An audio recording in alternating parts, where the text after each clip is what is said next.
Waalaikumsalam warahmatullahi wabarakatuh. Penyoal yang bertanya, apakah hukum menolak kebenaran Al-Quran?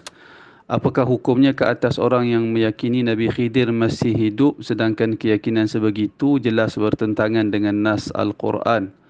Wa ma ja'alna li basharin min qablikal khulda afa in mitta fahumul khalidun, dan kami tidak menjadikan seorang pun manusia sebelummu yang dapat hidup kekal di dunia ini. Maka kalau engkau meninggal dunia, wahai Muhammad, adakah mereka akan hidup selama-lamanya? Surah Al-Anbiya ayat 34. Pertama sekali ada dua persoalan.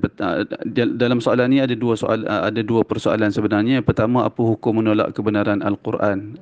Jika seseorang itu benar-benar menolak kebenaran Al-Quran, maka hukumnya dia boleh terkeluar daripada Islam, atau dengan bahasa lain dia boleh menjadi murtad, orang seperti itu. Soalan yang kedua, apakah hukum ke atas orang yang meyakini Nabi Khidir masih hidup? Ini ada persoalan khilafiyah, dan persoalan ini menimbulkan perbezaan pendapat di kalangan ulama', di mana di kalangan ulama' ada yang berpandangan Nabi Khidir itu sememangnya masih hidup. Manakala sebahagian yang lain kata Nabi Khidir telah meninggal dunia. Antara dalil mereka ayat Al-Quran yang dinyatakan sebentar tadi, iaitu dari surah Al-Anbiya ayat 34. Kepercayaan sebahagian pihak ataupun sebahagian ulama' yang mengatakan Nabi Khidir masih hidup, kita tak boleh hukumkan sebagai mereka menolak kebenaran Al-Quran.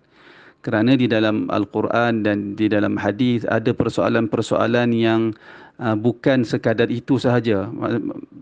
Maknanya ada perbicaraan lain. Sebahagian ulama' mengatakan barangkali itu barangkali ataupun mereka memahami Nabi Khidir ini termasuk di dalam istisnaiyah, benda-benda yang dikecualikan dari ayat-ayat yang umum. Begitu pandangan mereka.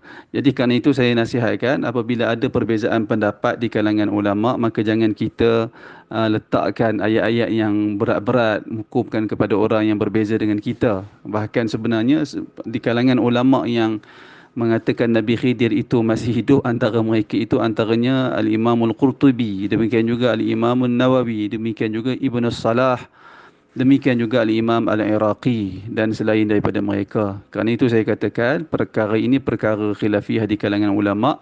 Sekalipun demikian, saya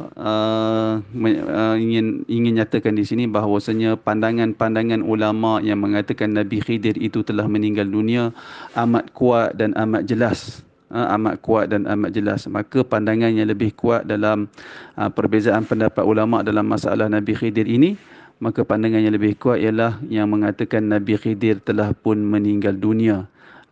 Syekh Dr. Yusuf Al-Qaradawi ada menyebut perbahasan ini agak panjang di dalam fatwa beliau, kalau tak silap saya, dan beliau sendiri mentarjihkan dan memilih pandangan ulama' yang mengatakan Nabi Khidir sebenarnya telah meninggal dunia, dan beliau datangkan hujah-hujah, dalil-dalil sama ada dari Al-Quran maupun dari hadis-hadis yang sahih dari Nabi SAW. Yang penting, persoalan Nabi Khidir masih hidup ataupun telah meninggal dunia tidak termasuk dalam persoalan menolak kebenaran Al-Quran. Sebaliknya, perbezaan itu timbul disebabkan perbezaan penilaian di kalangan para ulama' yang berbeza. Wallahu a'lam.